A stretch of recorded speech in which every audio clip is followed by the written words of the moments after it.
ಇದು ಶ್ರೀ ತಾಯಲೂರು ಬತ್ತೇಶ್ವರ ಸ್ವಾಮಿ ದೇವಾಲಯ. ಈ ದೇವಾಲಯವು 10ನೇ ಶತಮಾನದ ದೇವಾಲಯ.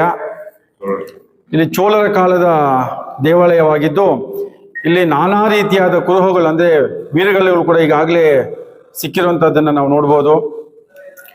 ತುಂಬ ಪುರಾತನವಾದ ದೇವಾಲಯವು ಶಿಥಿಲವಾಗಿರೋ ದೇವಾಲಯವನ್ನು ಈಗ ಎಲ್ಲರೂ ಕೂಡಿ ನಾವು ದೇವಾಲಯವನ್ನು ಒಂದು ನಿರ್ಮಾಣ ಮಾಡಿ ಇದೇ ತಿಂಗಳು 23, 24, 25 ಕುಂಭಾಭಿಷೇಕ ಪ್ರತಿಷ್ಠಾಪನಾ ಕಾರ್ಯವನ್ನು ಇಟ್ಕೊಂಡಿದ್ದೀವಿ.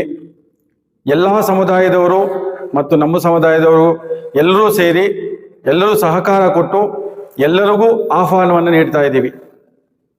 ಈ ದಿನ ತಾಯಲೂರು ಬತ್ತೇಶ್ವರ ಒಂದು ಪುರಾತನ ದೇವಸ್ಥಾನದ ಜೀರ್ಣೋದ್ಧಾರ ಮಾಡೋದಕ್ಕೆ ಈ ಒಂದು ಪತ್ರಿಕಾಗೋಷ್ಠಿಯನ್ನು ಕರೆದಿದ್ದೀವಿ. ಈ ಒಂದು ಪತ್ರಿಕಾಗೋಷ್ಠಿಗೆ ನಮ್ಮೆಲ್ಲರ ನೆಚ್ಚಿನ ನಾಯಕರು ಮತ್ತು ಈ ದೇವಸ್ಥಾನ ಅಭಿವೃದ್ಧಿಗೆ ಬಹಳ ಶ್ರಮವಹಿಸ್ತಕ್ಕಂಥ ಸನ್ಮಾನ್ಯ ರಮೇಶ್ ಅವರು, ಶಾರದಾ ವಿದ್ಯಾಪೀಠದ ಕಾರ್ಯದರ್ಶಿಗಳವ್ರನ್ನ ಆತ್ಮೀಯವಾಗಿ ನಾವು ಇಲ್ಲಿ ಸ್ವಾಗತಿಸ್ತಾ ಇದ್ದೀವಿ.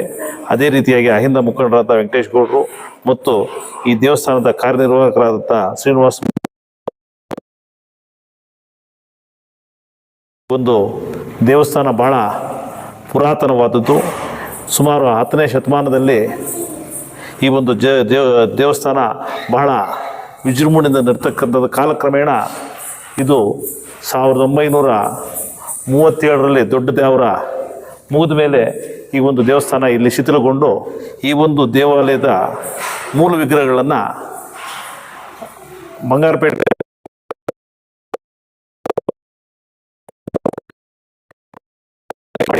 ಅಲ್ಲಿ ಸುಮಾರು 100 ವರ್ಷಗಳಿಂದ ಅಲ್ಲಿ ದೇವರ ಪೂಜೆ ನಡೀತಾ ಇದೆ. ಆದರೆ ಇದು ಮೂಲ ಸ್ಥಳ ಬಂದು ತಾಯಲೂರು. ಈ ತಾಯಲೂರು ಬತ್ತೇಶ್ವರ ಅಂತ ಇದಕ್ಕೆ ಹೆಸರು. ಏಕೆಂದರೆ ಈ ದೇವ್ರ ಸಂಬಂಧಪಟ್ಟವ್ರು ಎಲ್ಲರೂ ಈ ಒಂದು ಬತ್ತೆಪ್ಪ ತಾಯಲೂರಪ್ಪ ಅಂದರೆ ಸ್ವತಃ ನಮ್ಮ ತಂದೆಯವರು ಕೂಡ ತಾಯಲೂರಪ್ಪ ಅಂತ ಹೆಸರು. ನಮ್ಮ ತಂದೆಯವರು ಕೂಡ ತಾಯಲೂರಪ್ಪ ಅಂತ, ಯಾಕೆಂದರೆ ತಾಯಲೂರು ಬತ್ತೇಶ್ವರನು ಅಂತ ಬಹಳ ಫೇಮಸ್ಸು. ಈ ಒಂದು ದೇವ್ರ ಹೆಸರನ್ನ ನಮ್ಮ ಮನೆಗಳಲ್ಲಿ ನಮ್ಮ ಜನಾಂಗದವ್ರು ಎಲ್ಲರೂ ಇಟ್ಕೊಂಡು ಇದನ್ನು ಆರಾಧಿಸ್ತಾ ಬರ್ತಾ ಇರ್ತಾರೆ.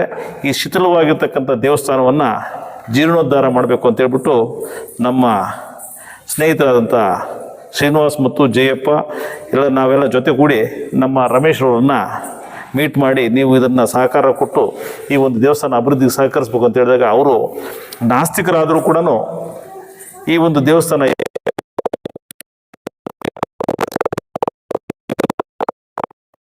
ಡೆವಲಪ್ಮೆಂಟ್ಗೆ ಕಷ್ಟಪಟ್ಟಿದ್ದಾರೆ, ನಮ್ಮ ಜೊತೆಗೂಡಿ ಕಷ್ಟಪಟ್ಟಿರ್ತಾರೆ. ಈ ಒಂದು ದೇವಸ್ಥಾನ ಅಂದರೆ ಬತ್ತೇಶ್ವರನ ದೇವಸ್ಥಾನ ಮುಂದ್ಗಡೆ ಇತ್ತು. ಇಲ್ಲಿ ಸಿದ್ದಮ್ಮನ ಗುಡಿ ಇತ್ತು. ಅಲ್ಲಿ ಭಾಳ ಶಿಥಿಲವಾಗಿರೋದ್ರಿಂದ ಅಲ್ಲಿ ಕಟ್ಟೋದಕ್ಕೆ ಸ್ವಲ್ಪ ತೊಂದರೆ ಇರೋದ್ರಿಂದ ಈ ಸಿದ್ದಮ್ಮನ ಗುಡಿ ಹತ್ರ ನಾವು ಇಲ್ಲಿ ಕಟ್ಟಬೇಕು ಅಂತ ತೀರ್ಮಾನ ತಗೊಂಡಾಗ ಇದನ್ನು ಧರ್ಮಸ್ಥಳದ ಅಷ್ಟಮಂಗಳ ಪೂಜೆ ಮಾಡಿಸಿ ಇಲ್ಲಿ ದೇವಸ್ಥಾನ ಬತ್ತೇಶ್ವರನ ಇಡಬಾರ್ದ ಅಂತ ಒಂದು ಕಣಿ ಕೇಳಿದಾಗ ಇಲ್ಲಿ ಧಾರಾಳವಾಗಿ ಆಗ್ಬೋದು, ಇಲ್ಲಿ ಒಂದು ಶಕ್ತಿ ಇದೆ, ಈ ದೇವಸ್ಥಾನ ದೊಡ್ಡದಾಗುತ್ತೆ ಅಂತೇಳಿ ಅವರು ನುಡಿದಾಗ ನಾವು ಈ ದೇವಸ್ಥಾನವನ್ನು ಪ್ರಾರಂಭ ಮಾಡಿರ್ತೀವಿ. ಈ ದೇವಸ್ಥಾನಕ್ಕೆ ನಮ್ಮ ಜನಾಂಗದವ್ರಿಗಿಂತನೂ ಎಲ್ಲ ಜನಾಂಗದವ್ರೂ ಬಹಳ ಸಹಕಾರ ತನುಮನದನ ಸಹಾಯ ಮಾಡಿದ್ದಾರೆ. ಈ ದೇವಸ್ಥಾನ ನಾಳೆ 23 ಸೋಮವಾರ ಗೋಪೂಜೆ,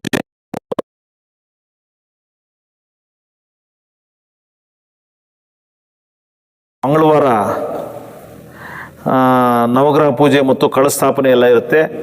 ಮತ್ತು ಬುಧವಾರ ಇದು ಕುಂಭಾಭಿಷೇಕ ಮತ್ತು ತೆಂಗಿನಕಾಯಿ ಪವಾಡ ಎಲ್ಲ ಈ ದೇವಸ್ಥಾನದಿಂದ ನೆರವೇರೋದ್ರಿಂದ ಈ ಒಂದು ದೇವಸ್ಥಾನಕ್ಕೆ ಎಲ್ಲ ಅಂದರೆ ನಮ್ಮ ಗುರುಗಳು ಆದಂಥ ಈಶ್ವರಾನಂದಪುರಿ ಸ್ವಾಮೀಜಿಗಳು, ಮಾನ್ಯ ಶಾಸಕರಾದಂಥ ಸಮೃದ್ಧಿ ಮಂಜುನಾಥ್ರವರು, ಮಾನ್ಯ ಜಿಲ್ಲಾ ಉಸ್ತುವಾರಿ ಸಚಿವರಾದಂಥ ಬೈತಿ ಸುರೇಶ್ರವರು, ಇನ್ನೂ ನಮ್ಮ ತಾಲೂಕಿನ ಅತಿ ಮುಖ್ಯ ಮಾಜಿ ಶಾಸಕರಾದಂಥ ಕೊತ್ತೂರು ಮಂಜುನಾಥ್ರವರು ಮತ್ತು ವರ್ತೂರು ಪ್ರಕಾಶ್ ಅವರು, ಇನ್ನೂ ಅನೇಕ ನಮ್ಮ ತಾಲೂಕಿನ ತಹಸೀಲ್ದಾರವರು ಮತ್ತು ಇನ್ನು ಅನೇಕ ಹಿರಿಯ ಮುಖಂಡರುಗಳು ಈ ಒಂದು ಎಲ್ಲ ಪಕ್ಷಾತೀತವಾಗಿ ಎಲ್ಲರನ್ನೂ ನಾವು ಆಹ್ವಾನ ಮಾಡಿರೋದ್ರಿಂದ ಎಲ್ಲ ಗಣ್ಯರನ್ನ ಈ ಒಂದು ಕಾರ್ಯಕ್ರಮಕ್ಕೆ ಆಗಮಿಸಿ ಈ ಒಂದು ದೇವಸ್ಥಾನದ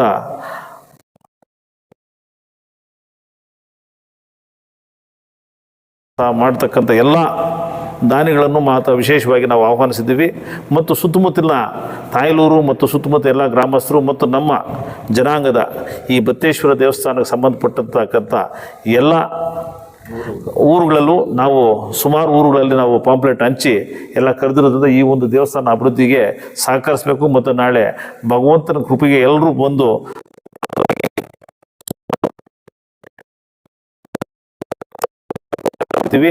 ಎಲ್ಲರೂ ಬಂದು ದೇವರು ದರ್ಶನ ಮಾಡಿಕೊಂಡು ಪ್ರಸಾದ ತಗೊಂಡು ಹೋಗ್ಬೇಕಾಗಿ ತಮ್ಮ ಮೀಡಿಯಾ ಮುಖಾಂತರ ಎಲ್ಲರನ್ನ ಪ್ರಾರ್ಥನೆ ಮಾಡ್ತಾ ಇದ್ದೇನೆ. ಮುಂದಿನ ವಿಷಯ ನಮ್ಮ ಇವ್ರು ಮಾತಾಡ್ತಾರೆ. ತಾಯಿ ನಕ್ಷತ್ರ ಶ್ರೀ ತಾಯ್ಲೂರು ಬತ್ತೇಶ್ವರ ದೇವಾಲಯದ ಜೀರ್ಣೋದ್ಧಾರ ಮತ್ತು ಕುಂಭಾಭಿಷೇಕಕ್ಕೆ ಇವತ್ತು ಆಡಳಿತ ಮಂಡಳಿ ಎಲ್ಲ ಮುಖಂಡರ ನೇತೃತ್ವದಲ್ಲಿ ಏನು 23, 24, 25ನೇ ತಾರೀಕು ನಡೆಯುವಂಥ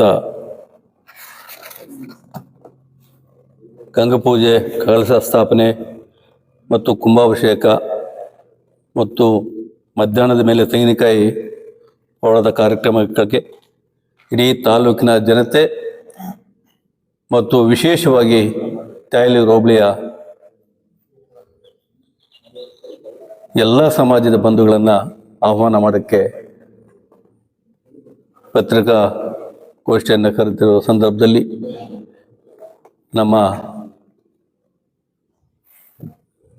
ಏನು ತಾಯ್ಲೂರಿನ ಹಿರಿಯ ಮುಖಂಡರು, ಎಲ್ಲ ಜನಾಂಗಗಳ ನಾಯಕರು, ರಮೇಶ್ ಅಣ್ಣವರು ಇದ್ದಾರೆ, ಈ ದೇವಸ್ಥಾನದ ಕಾರ್ಯನಿರ್ವಾಹಕರು, ನಮ್ಮ ಆತ್ಮೀಯರಾದಂಥ ಸೀನಣ್ಣ ಮತ್ತು ಫ್ಯಾಮಿಲಿಯವರು, ಮತ್ತು ಕುರುಬ ಸಮಾಜದ ಅಧ್ಯಕ್ಷ ಸುಬ್ರಹ್ಮಣ್ಯವರು, ನಮ್ಮ ಕುರುಬ ಸಮಾಜದ ಹಿರಿಯ ಮುಖಂಡರಾದಂಥ ಜಯಪ್ಪನವರು, ವಿಶೇಷವಾಗಿ ತಾಯ್ಲೂರು ಹೋಬಳಿಯ ಎಲ್ಲ ಸಮಾಜದ ಬಂಧುಗಳಿಗೆ, ಎಲ್ಲ ಸಮಾಜದವರಿಗೆ ಆಹ್ವಾನ ನೀಡಬೇಕು ಅನ್ನೋ ಕಾರ್ಯಕ್ರಮದಲ್ಲಿ ಇವತ್ತು ಈ ಪತ್ರಿಕಾಗೋಷ್ಠಿಯನ್ನು ಕರೆದಿರ್ತೀವಿ. ಏನು ರಮೇಶ್ ಅಣ್ಣವರು ಹೇಳಿದಾಗೆ 10ನೇ ಶತಮಾನದ ದೇವಸ್ಥಾನ, ಇದಕ್ಕೆ 300 ವರ್ಷಗಳ ಇತಿಹಾಸ ಇರುವಂಥ ಈ ಬತ್ತೇಶ್ವರ ದೇವಸ್ಥಾನ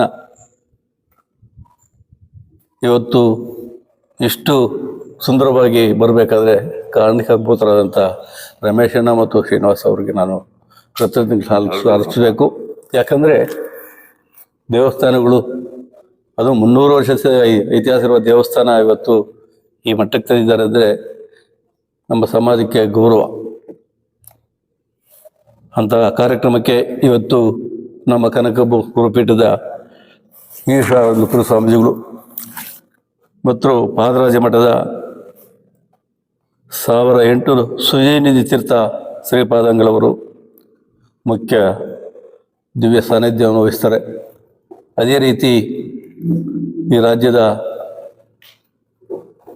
ಸಚಿವರು, ಜಿಲ್ಲಾ ಉಸ್ತುವಾರಿಗಳು ಅಂತ ಅಭ್ಯರ್ಥಿ ಸುರೇಶ್ ಅಂಡವರು ಬರ್ತಾ ಇದ್ದಾರೆ. ಅದೇ ರೀತಿ ಶಾಸಕರಂಥ ಸಮೃದ್ಧಿ ಮಂಜುನಾಥ್ ಅವರು, ನಮ್ಮ ಕೋಲಾರ ಶಾಸಕರು ಮತ್ತು ಮುಳಬಾಗಿಲಿನ ಮಾಜಿ ಶಾಸಕ ಕೊತ್ತೂರು ಮಂಜಣ್ಣವರು, ವರ್ತೂರು ಪ್ರಕಾಶ್ ಅವರು, ನಾಗೇಶ್ ಅವರು ಮಾಜಿ ಮಂತ್ರಿಗಳು, ಎಲ್ಲ ಸಮಾಜದ